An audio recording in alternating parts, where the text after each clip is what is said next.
Dalam manifestasi itu, kita itu bisa melakukan dari dua macam cara. Cara pertama adalah dengan menggunakan kekurangan kita. Itu cara pertama. Kebanyakan orang itu berada di sini, jadi dia itu landasan manifestasinya adalah kekurangan. Ya, bukan berarti cara pertama ini tidak bisa berhasil, bisa berhasil, bisa. Atau cara yang kedua adalah jalur abundance. Fondasinya adalah fondasi keberlimpahan. Artinya, kita berlimpah dulu, lalu kemudian mengizinkan semesta untuk mengaturkan itu semua agar bisa terjadi dalam hidup kita. Kalau kita bisa melakukan jalur yang kedua, hadiahnya itu kita seperti memanfaatkan hukum alam, berselancar dengan hukum alam.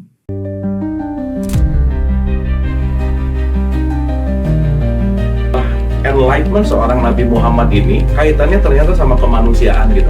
Nah, perjalanan cerita itu sampai di dunia dewasanya itu udah masuk pelajaran filsafat, Indra. Spektrum ateis itu beda, dari mulai ateis yang paling santai sampai ateis yang paling radikal juga ada.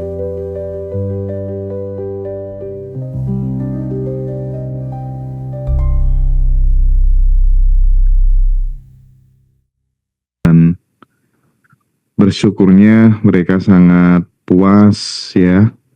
Apa yang disampaikan Ko Irwan sangat jelas. Ada satu konsep manifestasi yang tidak perlu ngotot, tidak perlu ngoyo, tapi hasilnya langsung bisa dirasakan asal kemudian kita mau konsisten gitu. Ini soal rasa sih sebenarnya. Dan mungkin teman-teman ada kabar gembira juga. Nanti di tanggal 12 ada kelas The Law of Becoming lagi. Buat sahabat yang mau riset nanti bisa dapat special price hingga 50% ya. Dan kemarin ternyata responnya teman-teman di grup bagus banget. Sekali lagi terima kasih banyak buat Ko Irwan Hiro. Thank you. Luangkan waktu ya buat ngaji Roso. Tapi ada satu pernyataan yang membuat saya secara pribadi itu kayak terngiang-ngiang gitu. Salah satunya adalah gimana ya kalau bahasanya Ko Irwanto, sebelum kamu pergi ke dokter kamu harus sembuh terlebih dahulu gitu. Kurang lebihnya begitulah. Kalau kemudian itu kita generalisir Ko Irwan, karena problemnya banyak orang itu kan butuh duit gitu, kemiskinan gitu kan. Nah, apakah itu artinya bahwa orang-orang yang senantiasa bertahan di level miskin atau bertahan di kemiskinan finansial itu tadi, itu karena sebenarnya mereka tuh terlalu betah dengan perasaan miskin itu sendiri atau gimana kok? Wow, menarik. Oke, thank you Pak Endra, thank you Ngaji Roso sudah mengundang saya kembali datang ke live ini, dan kita akan diskusi ya. Jadi saya akan sharingkan apa yang saya ketahui, terutama nanti yang akan berkaitan dengan apa itu manifestasi ya. Oke. Nah, tadi ada pertanyaan dari Pak Endra berkaitan dengan kalimat yang pernah saya ucapkan di podcast sebelumnya, bahwa sebelum kita pergi ke dokter kita harus sembuh dulu. Ya. Lalu bagaimana dengan orang yang terus-menerus mengalami problem keuangan? Apakah karena mereka betah berada di situ? Ya, itu benar, Pak. Jadi pemikiran kita tuh ada begini secara garis besar ya. Dalam manifestasi itu, kita itu bisa melakukan dari dua macam cara. Cara pertama adalah dengan menggunakan kekurangan kita. Itu cara pertama. Kebanyakan orang itu berada di sini, jadi dia itu landasan manifestasinya adalah kekurangan. Hmm. Ya, bukan berarti cara pertama ini tidak bisa berhasil. Bisa berhasil. Bisa. Pernah belajar ini nggak Pak? Pernah dengar nggak? Ada satu jurus yang namanya The Power of Kepepet. Ya, Ya, betul betul. ya itu. Mhm. Ya, itu adalah jurus yang menurut saya sangat powerful ketika saya kuliah dulu. Mhm. Dulu waktu kuliah, namanya SKS, Sistem Kebut Semalam, Pak. Mhm. Mhm. Iya kan? Yang SKS. namanya skripsi itu kan 6 bulan, satu Betul. semester. Nggak ada Pak teman saya ngerjain skripsi 1 bulan, 6 bulan, satu semester. Nggak ada. Saya dulu juga sama. Jadi waktu skripsi 6 bulan ya pacarannya 5 bulan, Pak. Pacarannya happy-happy kan nggak usah kuliah. Tapi begitu waktu sudah mulai mepet nih, tinggal sebulan lagi mau maju sidang skripsi, barulah mulai pusing, Pak. Tapi apakah berhasil? Berhasil. Mhm. Semua mahasiswa melakukan itu. Ya, tetapi kan fondasi manifestasinya adalah kekurangan. Hmm. Ya. Atau cara yang kedua, jalur yang kedua yang mau kita tawarkan nanti di kelas kita itu adalah jalur abundance. Fondasinya adalah fondasi keberlimpahan. Artinya, kita berlimpah dulu, lalu kemudian mengizinkan semesta untuk mengaturkan itu semua agar bisa terjadi dalam hidup kita. Jadi, konsep yang kedua ini agak unik. Konsep yang kedua ini perlu modal pengetahuan, karena jalur ini jalur yang tidak biasa dilewatin. Jalur ini lebih susah untuk dilakukan. Kalau kita pakai jalur yang kedua, rewardnya, hadiahnya, kalau kita bisa melakukan jalur yang kedua, hadiahnya itu kita seperti memanfaatkan hukum alam, berselancar dengan hukum alam. Kalau kita belajar ilmu fisika, kalau kita belajar tentang vibrasi itu, ada ada garpu tala. Ya, kalau kita geserkan dengan garpu tala yang sejenis, maka garpu tala ini pasti akan bergetar. Kalau kita dekatkan dengan yang abu-abu, kalau frekuensinya sama, dia pasti akan bergetar secara otomatis. Nah, kalimat otomatis itu yang mau kita pakai. Ini otomatis, terlepas kita mau percaya kayak mau nggak percaya, yang biru, yang abu-abu ini, yang ini pasti akan bergetar. Kalau yang hitam bergetar, asalkan frekuensinya sama. Ya, itu frekuensinya sama. Perhatikan kalimatnya, frekuensinya sama. Jadi kalau frekuensinya tidak sama, ya kita membuat samanya setengah mati. Ya. Nah, coba perhatikan apa yang kita inginkan, yang kita ingin manifestasikan itu punya frekuensi. Jadi Irwan yang belum, saya kepingin ini, saya kepingin punya mouse ini. Ya, sekarang mouse ini belum ada. Nah, antara Irwan yang belum punya mouse ini dengan Irwan yang sudah punya mouse ini, ada perbedaan frekuensi. Frekuensinya berbeda. Nah, kalau frekuensinya sekarang tidak sama, maka sulit sekali bagi saya untuk terkoneksi dengan Irwan yang sudah mempunyai mouse ini. Bisa dipahami nggak? Ya, paham kok. Ya. Paham kok. Nah, kalau saya mempertahankan diri saya yang nggak punya mouse, ini yang nggak punya mouse, dengan diri saya yang sudah punya mouse, saya mempertahankan yang di sini terus. Wah, semakin sulit untuk bisa mencapai itu.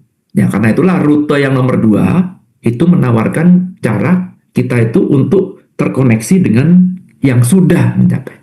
Kalau Irwan yang sudah punya mouse di sini, apakah dia masih kepingin mouse? Nggak mungkin. Nggak mungkin. Itu yang dimaksud dengan kalau ke dokter, kalau bisa kamu udah sembuh dulu sebelum ke dokter. Iya, oke. Gitu. Nah, aku terus terang sekarang lagi bener-bener nggak enak badan ya. Artinya memang ada potensi besok harus istirahat begitu. Nah, itu gimana tuh nerapinnya? Artinya tuh misalnya aku ingin manifestasi kesembuhan gitu ya. Kalau aku mencermati dari obrolan kita tadi kan, manifestasi itu sebenarnya bisa disebut sebagai teknik untuk ngehack biologi tubuh atau otak manusia gitu. Nah, kalau misalnya kasusnya nih, ini kayaknya besok bakal tumbang nih, bakal istirahat nih. Ada tanda-tandanya ini supaya nggak kejadian, kita pakai ilmunya Ko Irwan ini. Itu tuh gimana caranya, Ko?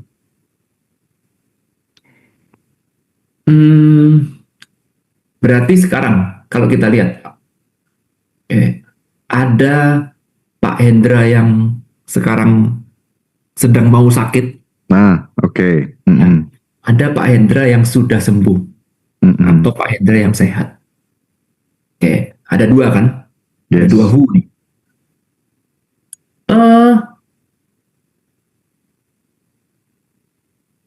Di dalam belajar spiritual, belajar agama, diceritakan bahwa penciptaan itu semua sudah final, Pak.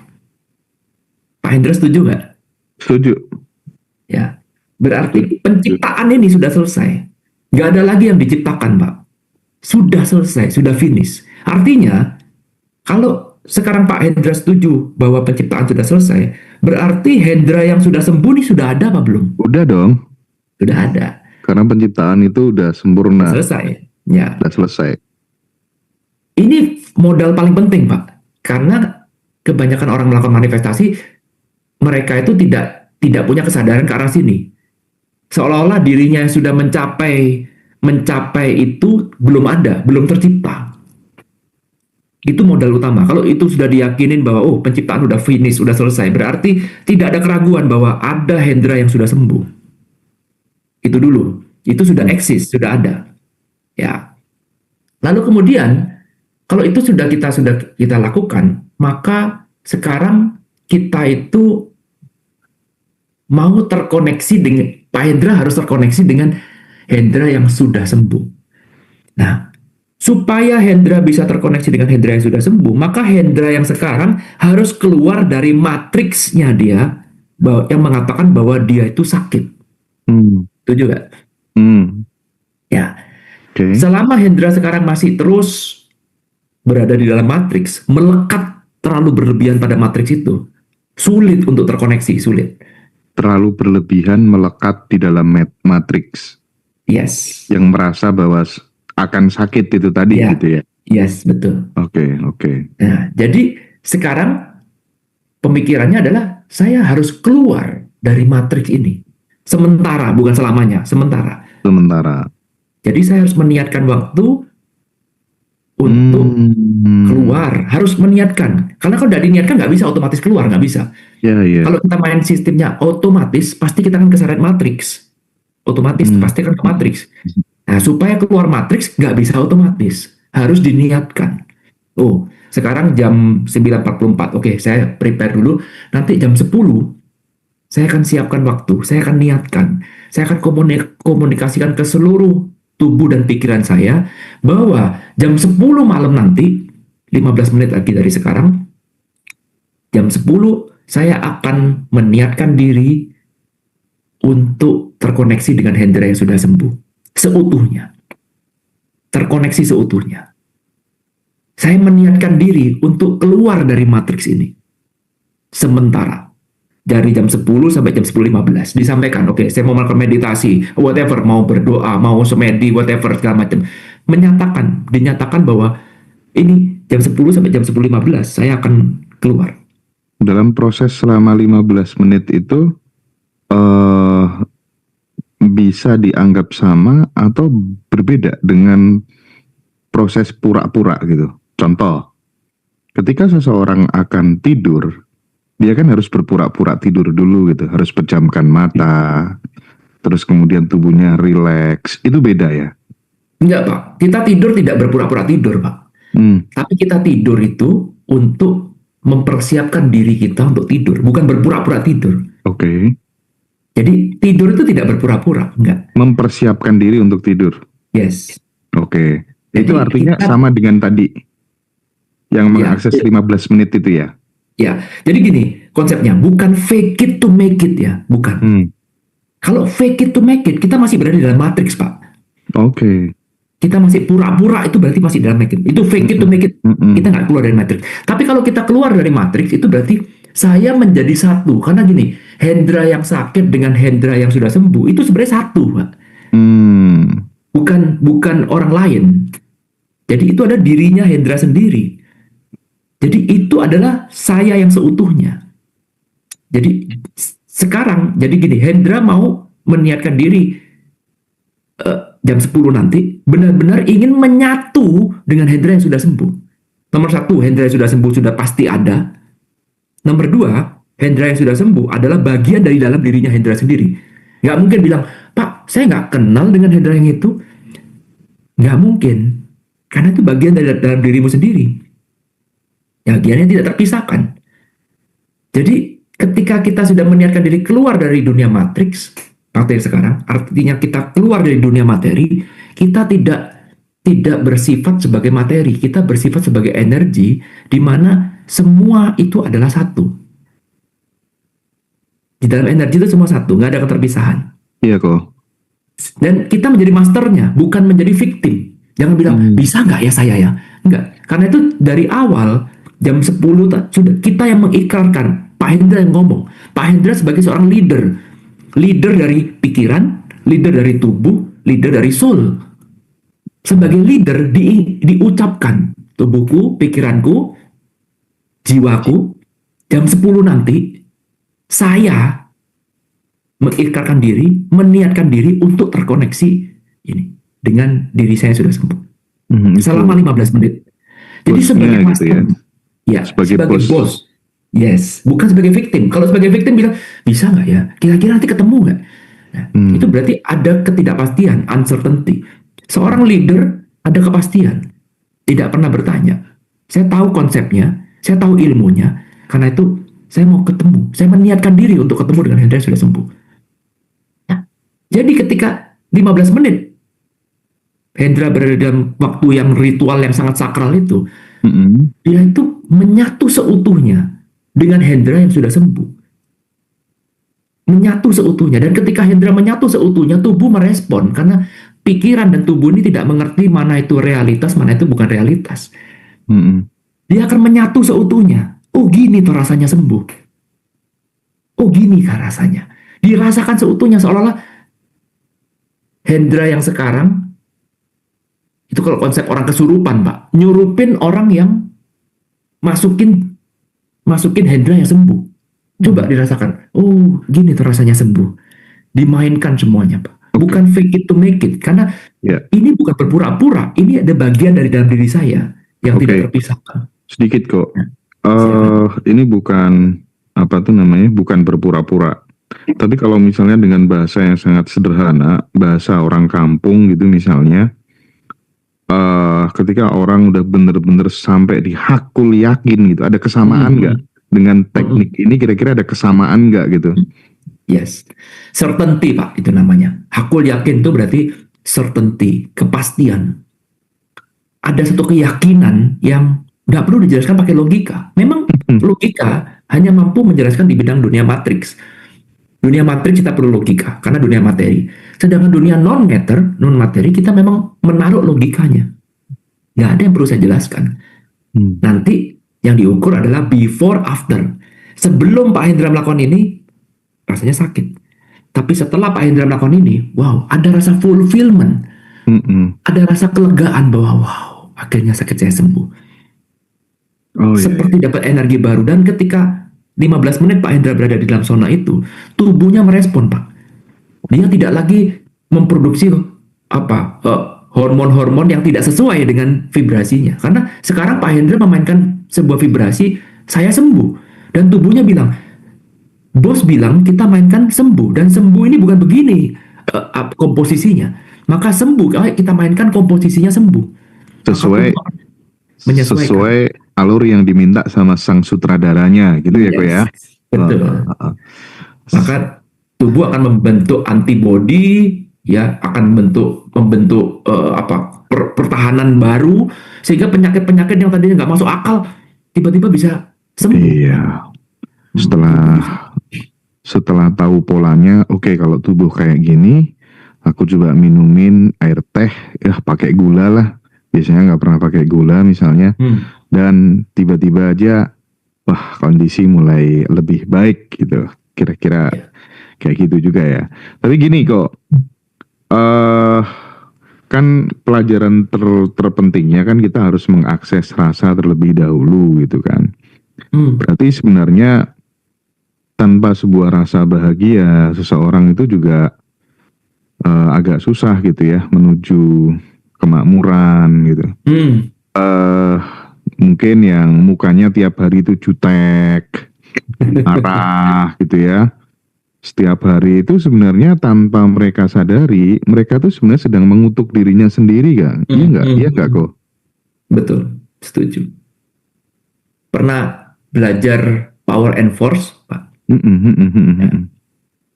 Kalau kita berada di zona power, maka manifestasi kita jadi jauh lebih efisien, Lebih enteng, lebih mudah. lebih enteng, lebih ringan daripada kalau kita berada di zona force. Betul. Ya. Nah, supaya kita bisa berada di zona power, rahasianya adalah kita harus sering-sering berada di dalam zona relax, bukan zona survival. Nah, tadi Ya, kalau kita relax gabung-gabung bukan pasalnya, survival ya. iya, bagaimana caranya tadi Hendra bisa bertemu dengan Hendra yang sudah sembuh? Harus dalam kondisi relax, Pak.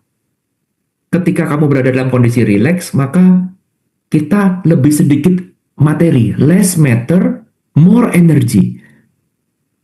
Nah, nggak bisa dilakukan dalam kondisi survival. Itulah sebabnya kenapa kita tadi bilang bahwa caranya harus keluar dari matrix. Karena kalau kamu tetap stay di dalam matrix, matrix itu adalah materi, dunia materi. Itu ada dunia survival. Nah, ketika kita dalam dunia survival, nggak bisa, Pak. Nggak bisa kita mau lepas dari itu, nggak mungkin bisa. Jadi, otak kita akan selalu bekerja, mana buktinya, mana buktinya.